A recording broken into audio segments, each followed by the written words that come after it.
안녕하세요. 말씀을 품고 말씀을 살아내는 바이블 189 166번째 날, 오늘은 신명기 7장입니다. 우리는 관용과 포용이 최고의 미덕으로 여겨지는 시대를 살아가는데요, 다양성을 존중해야 하고 나와 다르다고 해서 틀렸다고 말하지 말라는 게 상식인 시대예요. 이게 틀린 건 아니지만 이런 세상 속에서 오늘 신명기 7장은 좀 당혹스럽게 보입니다. 우린 이미 출애굽기나 민수기를 통해서 하나님이 전쟁 가운데 단호하게 하나도 남기지 말고 다 진멸하라는 명령을 살펴본 바 있잖아요. 모세는 가나안 땅에 들어갈 새로운 세대에게도 그 명령을 주면서 가나안 땅에 들어가면 치러야 할 전쟁이 어떤 성격을 갖는지 이야기합니다. 먼저 1절부터 11절까지는 거룩을 위한 단절이라는 하나님의 강력한 명령이 선포되는데요, 하나님은 약속의 땅에 들어갈 이스라엘에게 그들보다 강하고 수가 많은 가나안의 7족속을 마주할 때 그들을 다 진멸하라고 명령하십니다. 2절을 볼까요? 내 하나님 여호와께서 그들을 내게 넘겨 내게 치게 하시리니 그때에 너는 그들을 진멸할 것이라. 그들과 어떤 언약도 하지 말 것이요 그들을 불쌍히 여기지도 말 것이며. 여기서 진멸이라는 히브리어가 헤렘이라고 수차례 말씀드렸잖아요. 이 헤렘은 단순히 죽이고 없앤다는 의미를 넘어서 그 전쟁 가운데 인간은 어떤 전리품도 취하지 않습니다. 온전히 하나님께 다 바쳐서 파괴하는 거룩한 행위를 말해요. 그러니까 이 헤렘 전쟁은 단순히 민족과 민족끼리의 전쟁이 아니라 특별한 하나님의 뜻으로 치르는 전쟁이라는 걸 알 수 있죠. 하나님은 가나안에 사는 이방 민족들과 어떤 언약도 맺지 말고 그들을 불쌍히 여기지도 말고 혼인관계도 맺지 말라고 엄격하게 금지하십니다. 왜 이렇게 극단적인 단절을 요구하시는 걸까요? 그 이유가 4절에 나와요. 그가 내 아들을 유혹하여 그가 여호와를 떠나고 다른 신들을 섬기게 하므로 여호와께서 너희에게 진노하사 갑자기 너희를 멸하실 것임이니라. 이건 민족끼리, 인간끼리 땅을 차지하고 이기고 지는 싸움이 아니라 영적인 문제라고 말씀하십니다. 하나님은 이스라엘이 가나안의 풍요 가운데 그들의 우상 숭배 문화에 동화돼서 영적으로 파멸하는 것을 막기 위해 그 유혹의 뿌리 자체를 제거하라고 명령하신 겁니다. 그렇다면 하나님은 왜 이스라엘에게만 이렇게 유별난 거룩을 요구하시는 걸까요? 6절이 그 답인데요, 새 번역으로 한번 보세요. 당신들은 주 당신들의 하나님의 거룩한 백성이요 주 당신들의 하나님이 땅 위에 많은 백성 가운데 선택하셔서 자기의 보배로 삼으신 백성이기 때문입니다. 이스라엘 백성은 하나님이 세상과 구별하신 거룩한 백성이고요, 하나님의 보배로운 소유이기 때문이랍니다. 그런데 하나님이 이스라엘 백성들을 택하신 이유는 그들이 다른 민족들보다 수가 많거나 강해서나 잘나서가 아니라고 말해요. 오히려 가장 연약하고 적은 민족인데도 그들을 택하셨다고 말씀하시거든요. 이유는 두 가지입니다. 8절이에요. 여호와께서 다만 너희를 사랑하심으로 말미암아 또는 너희의 조상들에게 하신 맹세를 지키려 하심으로 말미암아 자기의 권능의 손으로 너희를 인도하여 내시되 너희를 그 종되었던 집에서 애굽 왕 바로의 손에서 속량하셨나니. 첫째, 그들을 사랑하셨기 때문이랍니다. 그리고 둘째, 조상들에게 하신 약속을 지키기 위해서라는 거예요. 그러니까 우리가 매번 넘어지고 실패하고 감히 하나님의 자녀라고 말하기도 참 송구스러운 존재이지만 여전히 우리를 거룩한 백성이라고, 금쪽이가 아니라 하나님의 보물 같은 자녀라고 말씀해 주시는 이유도 똑같아요. 우리를 사랑하시기 때문입니다. 그리고 하나님의 자녀에게 약속하신 축복과 은혜를 우리의 어떠함과 상관없이 그분이 한결같이 지켜가시기 때문에 그게 우리가 이 땅에서 거룩해야 할 이유가 된다는 거예요. 어떻게 보면 우리가 헤렘, 우리가 진멸되어야 할 대상이었잖아요. 그런데 우리를 대신해서 하나님의 진노를 받아 헤렘 되신, 십자가 위에서 완전히 진멸당하신 예수님 덕분에 우리가 진멸되지 않고 오히려 하나님의 자녀가 되는 반전의 주인공이 됐어요. 그렇기 때문에 우리에게 주어진 명령은 억지나 의무가 아닙니다. 세상과 구별된 삶으로 살아가라는 명령, 우리 안에 세상의 죄악과 타협하거나 거기에 물들도록 유혹하는 것을 과감히 끊어내라는 명령은 당연한 반응이에요. 왜냐하면 우리 대신 십자가에서 진멸되신 예수님이 우리에게 새로운 삶을 열어주셨기 때문입니다. 하나님의 자녀답게 살아갈 수 있는 바로 그 삶이요, 그 은혜에 감사하며 반응하는 삶이 거룩이에요. 그렇게 하나님의 은혜에 반응하며 세상과 구별된 거룩으로 걸어가는 저와 여러분이 될 수 있다면 좋겠습니다. 이어서 12절부터 26절까지는 순종하는 사람들에게 주어지는 복에 대한 말씀입니다. 모세는 하나님의 말씀을 잘 듣고 지켜 행하면 하나님께서도 그들을 사랑해 주시고 그들에게 복을 주셔서 번성하게 하실 것이라고 약속해요. 12절을 보세요. 너희가 이 모든 법도를 듣고 지켜 행하면 내 하나님 여호와께서 내 조상들에게 맹세하신 언약을 지켜 내게 인애를 베푸실 것이라. 그래서 이어지는 말씀은 다 순종하는 자에게 하나님이 주실 복에 대한 약속들이 쭉 나열됩니다.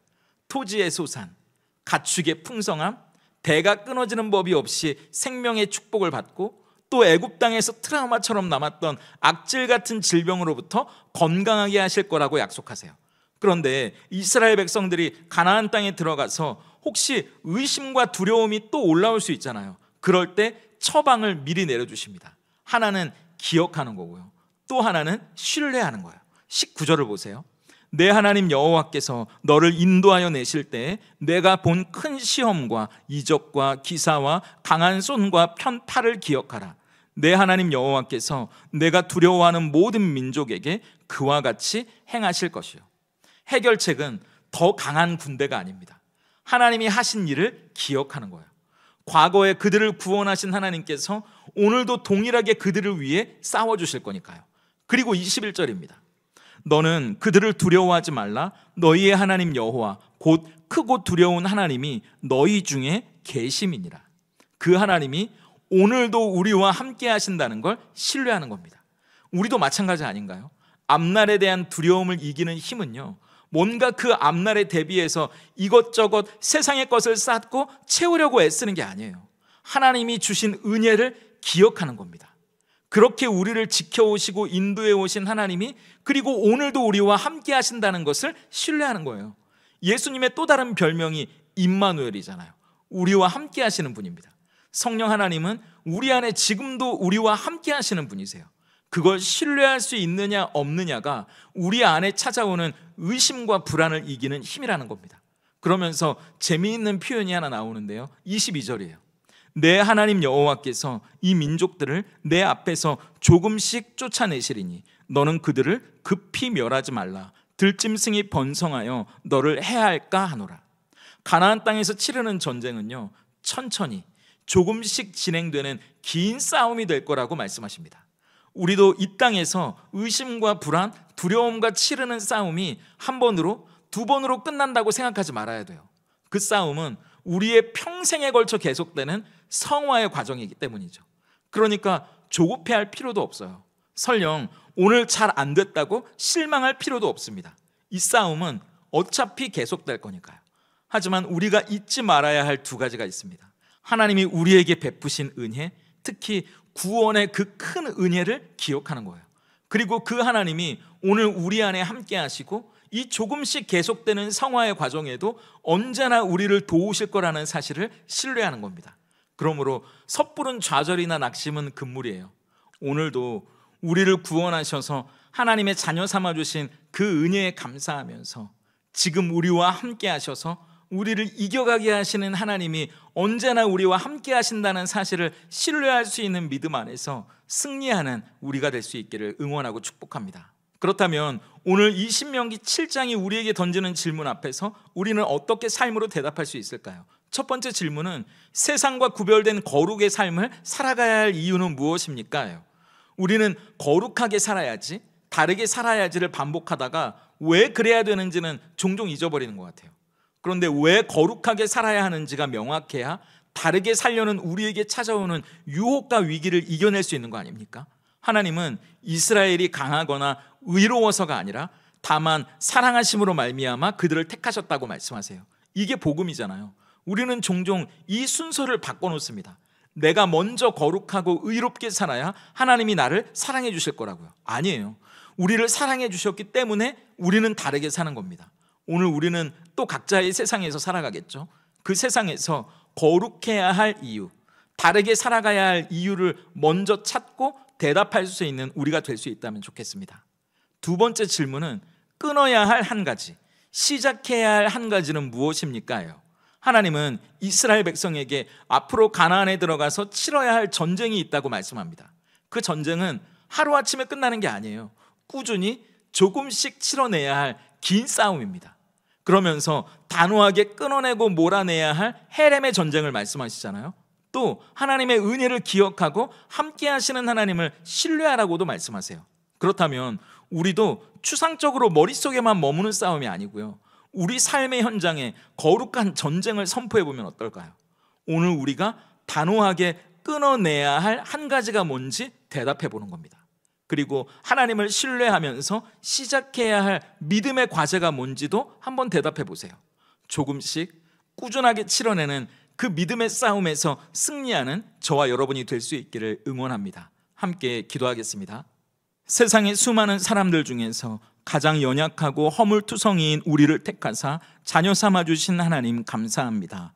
그 큰 사랑을 받았음에도 여전히 세상의 가치관과 죄악된 습관들 가운데 타협하며 살아왔던 모습을 고백합니다. 우리 마음속에 견고한 진을 친 세상의 우상들을 성령의 불로 태워주시고 그것들을 완전히 진멸할 수 있는 거룩한 용기와 결단을 주시옵소서. 우리 앞을 가로막는 세상이 커 보이고 불안과 의심이 찾아올 때 우리를 죄와 사망의 애굽으로부터 건져내신 십자가의 능력을 기억하게 하셔서 과거의 은혜가 오늘의 두려움을 이기게 하시옵소서. 크신 하나님이 우리 가운데 계시니 우리를 위해 싸우시고 도우시는 성령 하나님이 우리 안에 계심도 신뢰하게 하셔서 문제보다 더 크신 하나님을 바라볼 수 있길 소망합니다. 그리하여 한순간에 끝나지 않는 이 성화의 과정들을 꾸준히 이겨가는 우리 성도님들 되게 하시옵소서. 예수님의 이름으로 기도드립니다. 아멘.